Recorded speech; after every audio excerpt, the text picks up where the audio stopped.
নমস্কার, আমার ডায়েরির আরেকটি পাতায় আপনাকেও স্বাগত। আজ 12ই মে 2026। আজকে আমি ভিডিওটা শুরু করেছিলাম বিকেল থেকে। শুরুতেই এক শালিক দেখালাম বলে কিছু মনে করবেন না, ওর আরেকটা সঙ্গী এই ছাদেই ঘোরাফেরা করছে। ওরা দুজন একসঙ্গেই থাকে, সুখের সংসার ওদের। আমি বিকেলবেলা ছাদে এসেছিলাম তার কারণ সকাল থেকে আজকে যে ভিডিওটা তৈরি করিনি, তার কারণ আজকে ঘুম থেকে উঠতেও অনেক দেরি হয়ে গেছিলো। আসলে গতকাল রাত্রে শরীরটা একটু খারাপ ছিল, সেই জন্য আজকে সকালবেলার যে রুটিনটা সেটা অনেক ক্ষেত্রে এদিক ওদিক হয়ে গেছে। দেখুন আমার লেবু গাছটাতে কত লেবু ধরেছে, সেই সঙ্গে সঙ্গে আমার নতুন ফুলও এসছে। এটা একটা কাগজি লেবুর গাছ, খুব সুন্দর লেবুর গন্ধ, এবং সেই সঙ্গে সঙ্গে লেবুগুলো খুব ভালো হয় এই গাছটাতে। এই একটাই গাছ আছে আমার, একটাই ফলের গাছ আছে মোটামুটি এখনও পর্যন্ত। ইচ্ছে আছে এবার কিছু লাউ কুমড়ো লাগানোর, দেখি কতদূর কী করতে পারি।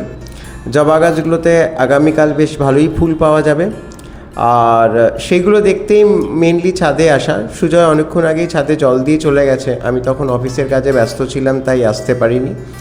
এখন সময়টা হচ্ছে 6:30 মতন, এখন তো 7টার সময় মোটামুটি সন্ধে হয়, আর আমার এই ফুলগুলি কিন্তু বেশ ফুটেই চলেছে এখনও পর্যন্ত। তবে ইচ্ছে আছে এবার বর্ষা পড়লে পরে একটু লাউ কুমড়োর গাছ লাগাবো, দেখি কতদূর কী করতে পারি। আর এই দুই দম্পতিকে দেখুন, এরাও বিকেলবেলায় এসে তাদের সারাদিনের সুখ দুঃখের গল্প জুড়ে দিয়েছে এখানে। আসলে এই আমার এই ছাদটাতে এদেরই বাস। আগে যে একটা চিল ছিল সেটি তো মারা গেছে, নতুন একটা চিল এসছে, আর এরা তো রয়েইছে। এবার বোধহয় এই ধূত্র ফুল গাছটাতেও ফুল আসবে। এই শহরে এখন তো পরিবর্তনের হাওয়া, সেই সঙ্গে সঙ্গে আমার বাড়িরও একটা নতুন পরিবর্তন হয়েছে। এই দেখুন একটি পতাকা, যেদিনকে এখানে নতুন সরকারের শপথ গ্রহণ অনুষ্ঠান ছিল সেদিনকে আমাদের বাড়ির সামনেই পতাকাগুলো বিলি করা হচ্ছিল। আমিও তাদের কাছ থেকে চেয়ে নিয়ে একটা বাড়ির ছাদের ওপর লাগিয়েছি। এখানে হনুমানজির ছবি আছে, কোনো সাম্প্রদায়িক বা ওই জাতীয় কোনো অভিসন্ধি আমার মধ্যে নেই। নেহাতি অনেকের বাড়িতে লাগাচ্ছে তাই আমিও লাগিয়েছি।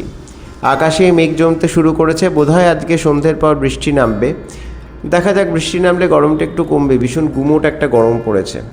আর ওই যে দূরে যে ভদ্রলোককে দেখতে পাচ্ছেন না, উনিও মনে হয় আমার মতো ব্লগই তৈরি করেন। উনিও প্রত্যেক দিন বিকেলবেলা ছাদে এসে চিৎকার করে করে কোনো একটা বিষয় নিয়ে হয়তো কিছু বলেন। কি বলেন সেটা আমি এত দূর থেকে আর বুঝতে পারি না। চলুন কিছুক্ষণ আপনাদের সঙ্গে আবার বক বক করি। নমস্কার, আশা করছি সবাই ভালো আছেন, সুস্থ আছেন। একটু আগেই বলছিলাম না যে রাজ্যে এখন পরিবর্তনের হাওয়া দিচ্ছে। পরিবর্তনের হাওয়াই বটে। যে বিভিন্ন প্রাতিষ্ঠানিক দুর্নীতিগুলো আমাদের চোখের সামনে উঠে আসছে তা দেখে তো একেবারে চক্ষু চড়ক গাছ হয়ে যাওয়ার জোগাড়। কোভিডের সময় কিংবা তারও আগের থেকেই দুর্নীতিগুলো চলে আসছে, এবং শুধু তাই নয়, আমরা যে সরকারি দপ্তরগুলোর ওপর ভরসা করি, যেখান থেকে ছেলেমেয়েরা সরকারি চাকরি পাবে বা যারা দীর্ঘদিন ধরে সরকারি চাকরি পাওয়ার জন্য প্রস্তুতি নিচ্ছেন, তারা পরীক্ষায় বসে তাদের নিজের যোগ্যতা অনুযায়ী চাকরি পাবেন। কিন্তু বিগত যে বহিষ্কৃত সরকার ছিল, আমি বিগত সরকার বলা এদেরকে ঠিক না, এদেরকে বহিষ্কৃত সরকারই বলা উচিত, কারণ এদেরকে তো টার্মিনেট করা হয়েছে ফাইনালি। এরা রিজাইন করেননি, এদের টার্মিনেট করা হয়েছে। সুতরাং সেই টার্মিনেটেড গভর্নমেন্ট যেখানে যারা ছিলেন, যে মন্ত্রিসভাটা ছিল সর্বোপরি, সেই মন্ত্রিসভার এমন কোনো সদস্যকে কিন্তু আজকাল খুঁজে পাওয়া যাচ্ছে না যিনি দুর্নীতির সঙ্গে সরাসরি তার যোগ ছিল না।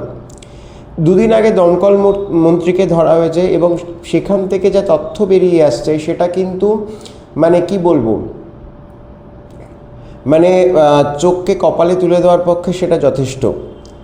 তিনি কলকাতায় একটা চোখ ধাঁধানো দুর্গাপুজোর উদ্যোক্তা, শ্রীভূমি স্পোর্টিং ক্লাব, আপনারা সবাই জানেন, যেখানে প্রতি বছর জাঁকজমক সহকারে পুজো করা হয়, এবং বিভিন্ন সংবাদ মাধ্যম এবং সোশ্যাল মিডিয়াতে সেই পুজো বহুলভাবে হাইলাইটেড হয়।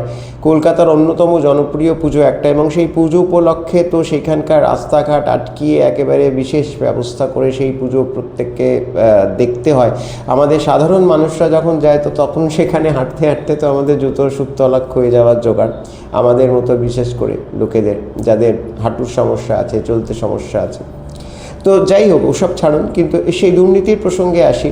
সেখানে চাকরি বিক্রির একটা রেড কার্ডও ছিল, অর্থাৎ এখানে আমি পুরসভার দুর্নীতিটা যেটা সবার আগে নজরে এসছে সেটার কথা বলছি, কিন্তু এই পুরসভার দুর্নীতিটার জন্য কিন্তু সরাসরি কোনো তদন্ত হয়নি।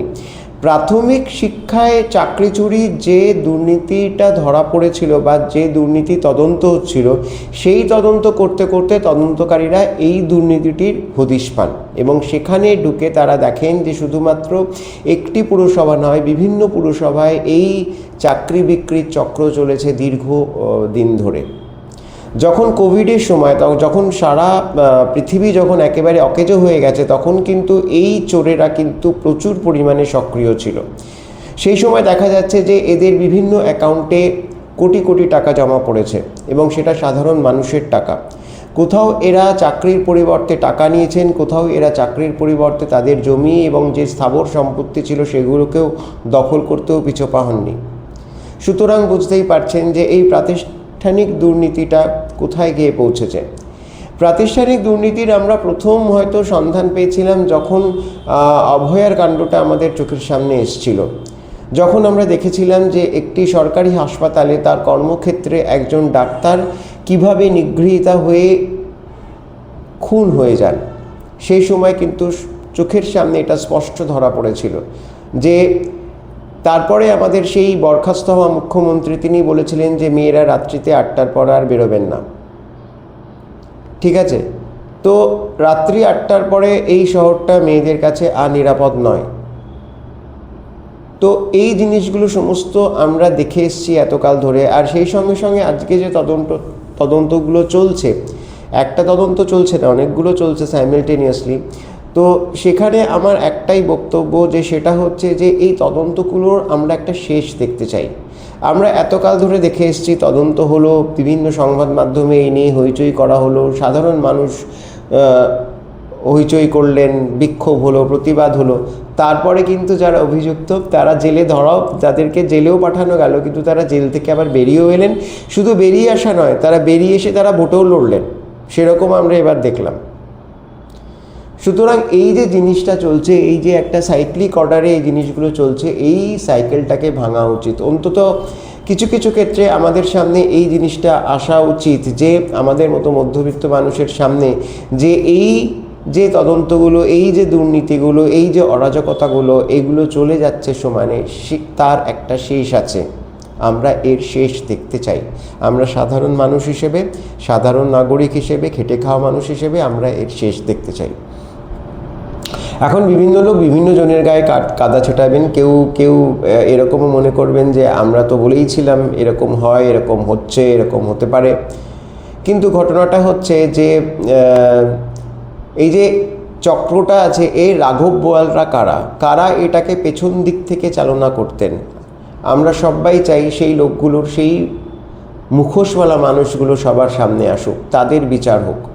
তারা কিভাবে একটা রাজ্যকে একেবারে সর্বনাশের দোরগোড়ায় নিয়ে গিয়ে হাজির করেছিলেন। না এখানে চাকরি আছে, না এখানে কোনো কর্মসংস্থানের কথা তো ভুলেই যান। কোনো এখানে না কোনো এখানে শিল্প আছে, না কোনো এখানে কোনো যাদের সদিচ্ছা আছে ভালো করে লেখাপড়া করা, তাদের জন্য কোনো সুযোগ আছে, কিচ্ছু নেই। এই কিছুক্ষণ আগে টিভিতে একটা স্কুলের কথা শুনছিলাম, যে স্কুলে 4 জন মাত্র টিচার। সেই স্কুলের অধিকাংশ কেন মানে সবাই এবার মাধ্যমিকে ফেল করেছেন। সেই স্কুলে 4 জন মাত্র টিচার, 2 জন ব্যস্ত থাকতেন মিড ডে মিল এবং অন্যান্য সরকারি যে প্রকল্পগুলো আছে তাদের কাজকর্ম নিয়ে। তারা স্কুলে পড়াতেন না, পড়াতেন কেবলমাত্র 2 জন টিচার। সেই 2 জন টিচার অত বড় একটা স্কুলকে, একটা মাধ্যমিক পর্যায়ভুক্ত স্কুলকে কি করে পড়াবেন? সেটা কিন্তু বারবার এই স্কুল কর্তৃপক্ষ বলা সত্ত্বেও মধ্যশিক্ষা পর্ষদ থেকে কোনো ব্যবস্থা নেওয়া হয়নি। তারপরে তো এদের কাছে এখন শিক্ষকই নেই, শিক্ষক তো সব ছাঁটাই হয়ে গেছে। তো আমি বা আমরা সবাই মিলে এটাই চাই যে এই দিনটার একটা অবসান হোক। আর সবচেয়ে বড় কথা যে আমরা যারা মধ্যবিত্ত মানুষ, তারাই কিন্তু সমাজের মধ্যে একটা সমাজের বৃহত্তম শ্রেণীভুক্ত আমরা। তো আমাদের একটা নিজস্ব মতামত, সেই মতামতের কিন্তু মূল্য সরকারকে দেওয়া উচিত। কারণ আমাদের ভোটেই কিন্তু সরকার বদল হয়, আমাদের ভোটেই আবার নতুন করে সরকার ফিরে আসে। সুতরাং আমাদের একটা বিশাল আশা ভরসার জায়গা আমাদের এই নতুন সরকার, এই নতুন প্রশাসন। আমরা আশা রাখবো, আমি বারবার মুখ দিয়ে বেরিয়ে যাচ্ছে, আমি বলাটা ঠিক না। আমরা আশা করব যে খুব দ্রুত আমরা একটা পরিবর্তন দেখতে পাবো। খুব দ্রুত মানুষের যে বেসিক রিকোয়ারমেন্ট বা বেসিক নিড যেগুলো আছে সেগুলোর প্রতি এই সরকার গুরুত্ব দেবেন।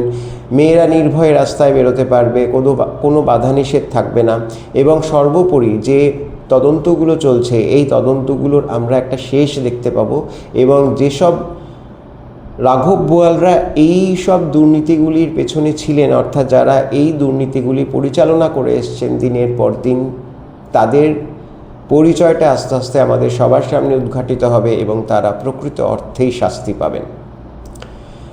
তো আজকে এ পর্যন্তই। আজকে সারাদিন প্রচুর কাজ ছিল। আপনাদের আপনাদের জন্য কোনো রকম কোনো ভিডিও বা সেই জাতীয় আমি কিছু তৈরি করতে পারি, যদিও রোজ আমি একই রকম ভিডিও বানাই, আপনারাও দেখে দেখে বোর হয়ে গেছেন বোধহয়। সেই জন্য আজকে আর সেই পথে আমি পা বাড়াইনি। দেখা যাক, আগামী দিনে নতুন কিছু করার ইচ্ছে আছে। তো চলুন, সবাই ভালো থাকবেন, সুস্থ থাকবেন এবং বিশ্বস্তভাবে নিজের যত্ন নেবেন, এবং সর্বোপরি আপনার চারপাশে যদি দেখেন কোনো অরাজকতা চলছে, সেই অরাজকতার বিরুদ্ধে নিজের মতামত স্পষ্ট ভাষায় তুলে ধরবেন। আজ তাহলে আসি, নমস্কার।